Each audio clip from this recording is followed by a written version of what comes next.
popular demand. This is the Turnbucklepad Podcast on YouTube.com. Respect wrestling or get out.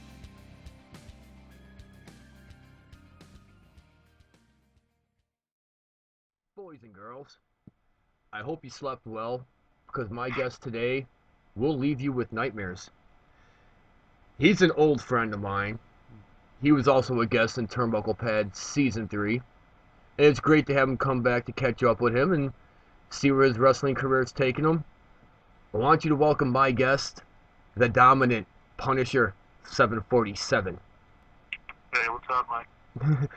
It's good to have you back, my friend. How are you? I'm doing good, man. You know, just hanging in there, man. Just doing my thing. Yeah, I noticed, man. It seems like every time I'm on my social media accounts, there's not a day that goes by I don't see something about 747 is doing this now. He's doing that now, and your momentum just keeps building and building. What's your man. secret behind it? I just stay with myself, and I just I'm constant. I'm always doing something. Just to keep myself fresh. Keep myself out there. You know what I mean? Yeah. And there's a lot of guys I train with, and they just disappear off the face of the earth. And I have to ask myself, where do these guys go? Where are they at? They're nowhere to be found. And I just, okay, I'm gonna keep going. I was hoping a couple of those guys would be where I'm at now. But what can you do? Yeah.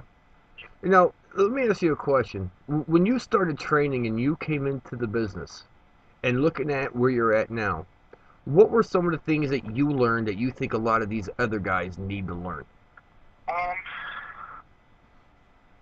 Listen, because a lot of guys, these days in business, a lot of guys don't look at the psychological point of the match. You have to tell a story in the match. A lot of these guys today, they just want to get their moves in. They're worried about their spots.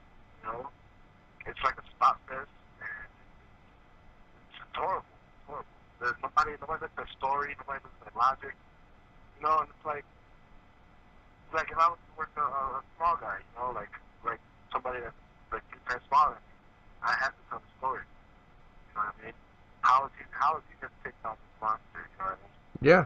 And a lot of guys are not doing things like that. They're worried about getting their spots in, and they're worried about, going over or not going over. It's like, come on, it's the work, it's business. You gotta do what you're told, keep your mouth quiet, and that's it. And that's one thing I've learned, especially in a locker room. You tell a lot of people, I step by myself in the locker room. I don't talk much. I don't communicate with a lot of people. I'm very quiet, and that's one thing a lot of guys need to learn. Just be yourself, be humble, and listen. Just listen to the vet. Listen to whoever's teaching you or whoever you're working with that's been in the business longer than you have. Respect those who came before you. Exactly. Now, I'm pretty sure you've heard in a lot of our previous podcasts, and, me and you, we've had a lot of good conversations about wrestling and the industry and things like that. Where do you stand on this common annoyance that people think they can just be a wrestler or they can just be a promoter just like that without really considering the experience that comes with it? There's no way you need the proper training, you need the experience. You can't just pick a guy from the street and say, oh, I want you to be a wrestling promoter. You're just like, huh? You know what I mean? That's basically like what you're doing. You're basically picking somebody from the street and saying, no, I want you to be a wrestling promoter. It's like, what? What am I supposed to do, And then, as far as guys that want to get in the business, as far as being a wrestler, you just buying a pair of elbow pads and a pair of knee pads from exports, and you think you're going to get in the ring if you're a wrestler. It's not going to happen. You're either going to get hurt, or you're going to get treated really bad, or you're going to get disrespected. That's just how it goes. Yeah. Do you think it's hard for some people out there who, I'm not, trying to put myself out there, but guys who have like a similar background, such as myself, who knows there's more to the business, who understands it's a story, who gets all that, but can't really get that break because of all that bullshit. Where do you think, what kind of not shortcuts, but what kind of streamlines or speeding up the process do you think these guys who have the promise, who have the potential to actually get through all the negative with all the guys that are blocking it? Well, completely, just do them, you know what I mean? Like, ignore what they say, you know? There's always going to be haters in the business. There's always going to be doubters, there's going to be people that bring you down. There's going to be people that say, oh, he's not big enough, or you can't do this right, you can't do that right. It's just, that's one thing I personally hate that word, that you can't, you can do anything you want, put your mind to anything. And, guys that want to get into business, it's not a pretty thing, it's a good thing to a certain point, because trust me, like I said before, this is a backstabbing business. I've personally, went through that a couple times and recently.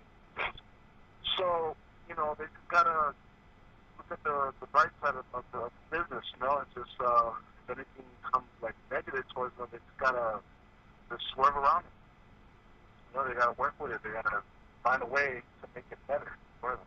Yeah. When you came in and you started training, how were guys dealt with who had the bad attitudes? I was coming in, I was trained by Windy City guy, which was Willie the Bob Richardson, Rudo Cortez, Billy the Tiger. They all came from Windy City. They're all Windy City guys. And when you had attitude, you basically did drills, You ran around the ring for as long as they said. Push-ups, all those drills, old school drill mentality, you had to do. It was no, it's your butt, you know what I mean? If you didn't do it, you got kicked out of school, right? Yeah, it was a school. I attended a show as a band, and I was interested in getting up in the school, becoming a pro wrestler, that was my thing. And I met with Billy the Tiger at the time. I was running the school and running shows. And that's how I got in. That's how I got into business. It's amazing how this wrestling life can take you to really cool places, huh? Right. And, guys back in the day, they got attitude. They were either not put on the shows or they were taught hard wrestling, I was trained Windy City style, so you can imagine what the shit I had to go through for training. That was a traditional school. Yeah, exactly. Do you think tradition needs to come back? Oh yeah, definitely. Because a lot of guys, they don't respect tradition. They like I said, they're only in for them. They only want to get their stuff in. They don't. Some of them don't care about their other partner in the match. They say no, but you can see it. If you watch the matches, you can see. There's guys that don't want to work together. You know what I mean? And just, I think tradition should definitely come back. It'll be good for the business. And it will straighten a lot of guys out. Because a lot of guys need to be straightened out. Yeah. Yeah. And drills really help straighten guys out, or it got rid of them. One of the two. Yeah, the drills, they probably would have quit already with the drills I was doing. You're really diverse, and that's what's really great about the 747 character is that it's very diverse, but it always comes back to a basis principle that this is a monster that's going to hurt you. Get out of his way. Now, and I can only imagine how many different kinds of matches that you've participated in. What's been like the most difficult match for you to do? One of the most difficult matches was for me to do that I have done. Which one were you referring to? Well, the one match I remember seeing you in was when you put Kevin Ultra's head into the wall after the fact. So that was probably the closest to a hardcore match I've seen you do, but I'm just wondering, because you've been so many places, and you've done so many cool things. I just kind of wonder, what's been the most hardest match for you to actually have to do with the story, the spots, everything all together? What's the most difficult match you've ever had to perform? I would say one of my matches from Underground Pro Wrestling, UGW, I was doing a story with Mojo McQueen. And one of our big matches was an ODQ match. It was very, very good. We beat the shit out of each other from corner to corner of that building. It was very, very, very physical. And, I had a great time at the same time, he hit me with everything. I hit him with everything. Mojo McQueen is a very, very, very good worker, He's very snug. And he'll bring it to you, Trust me, I know firsthand. And, I did the same to him. But that was one of the most physical matches because it wasn't, all planned out. We just went along with it, It was basically improv during the match, Because there was no DQ. Do you find those kind of people to be easier to work with when it just comes naturally? Yes. That's one thing I don't like. It's process. When I'm working a match, I'll come up to the guy I'm working with and I'll tell him, what do you want for the finish and what do you want for the open, And some guys will be like, okay, they'll be stuck, confused, and I'll be like, okay, what do you want for the finish? What do you want for the open? Because about me, the one thing about me is I like to call in the ring. I don't go along. I mean, that's how I was taught, If you really know what you're doing, you don't need to do spot fest. You don't need to call every spot back. You know what I mean? Yeah. And that's one of the things guys today don't get, There are a lot of guys in the business today that they're spot fest everything. They from the beginning of the match to the end of the match. I don't need to do that. I just need the opening of the match and I need the finish. And a double down at the get to that. So that's just my deal, It's pretty simple. Yeah, and that always was good for storytelling. It just you could tell it just came out naturally. It wasn't forced.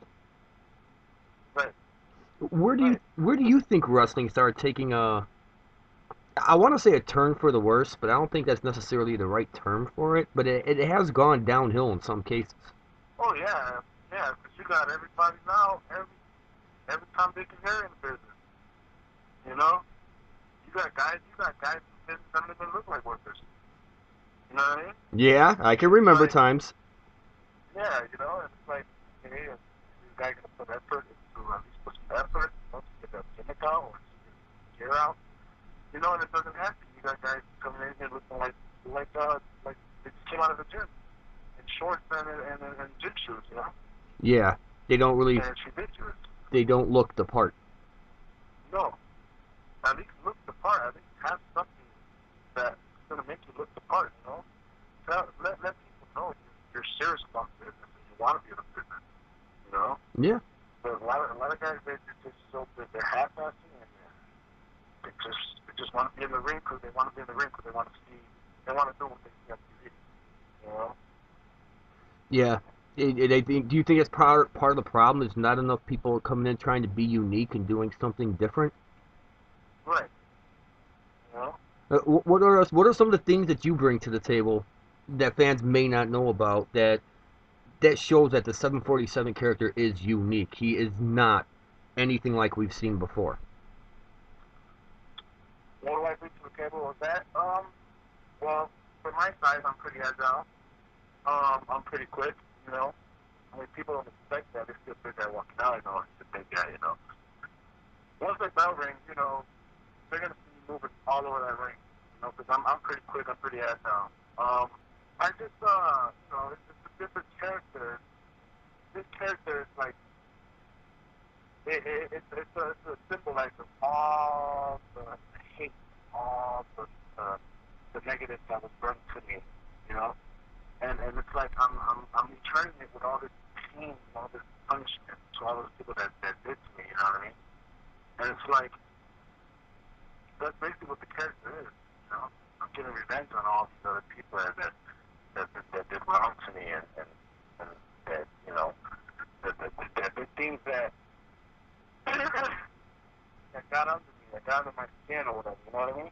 Yeah. And it's like, the 747 character is very unique because there's not a lot of masked big guys in the industry, No, there isn't.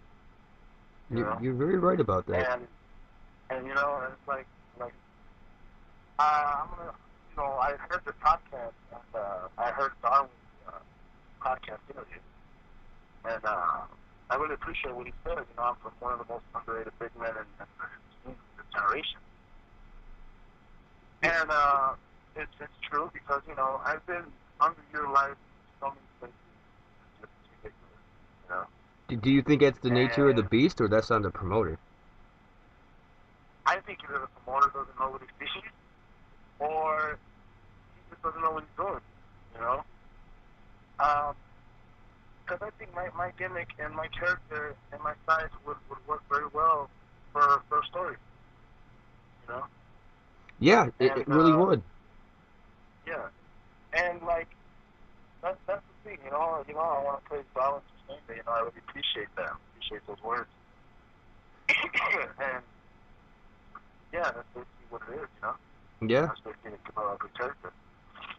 And fans, as you're listening to this podcast and you're listening to the golden words coming from 747 himself, these are one of the guys that they're good examples of hard work pays off, and don't get discouraged. And you may not know this, but you were actually somewhat of a role model to me when I started doing Turnbucklepad. Because I had to look to other people, like, how are they getting through this? How are they dealing with all the nonsense and all the crazy politics that come with wrestling? And you were one of those guys that didn't say much, but when it came time to work, you had a whole lot to say without saying anything. Yeah, exactly. And, I was in those locker rooms. I was in those UFC locker rooms. And I saw the politicking and all the negativity. And, why am I not getting this spot? Why am I not getting that spot? Why are you putting him over so much? I'm just sitting back. I'm like, really? This is a business. This is a work. Take your spot or don't take your spot at all. Mm-hmm. And I said that thing. I think that was the downfall of UFC as well. Like, there was so much politics, and there was so much, greediness, in the business, in the company. I loved it to death. That was my home. I actually helped bring up UWC when we were first, the first show was a success with my help, and along with my brother's help and St. Ivan. Us four, we were in the dead of winter passing out flyers for the first show, and we packed it with 300 people. So, that was pretty exciting. That was like the first ever inaugural show for UWC, 0 hours. And after that, we ran with it. Yeah, you did. We didn't know what we were gonna get. At the next show, whether it was 20 people, 50 people, or 40, 30. We didn't know. We just ran with it, and we made it work. Yeah, you did. Yeah, you did, or else I wouldn't never came around. Yeah. Well, check it out. We got a question for you, and we ask this question to all our guests. But today, I think we're gonna change it up just for you.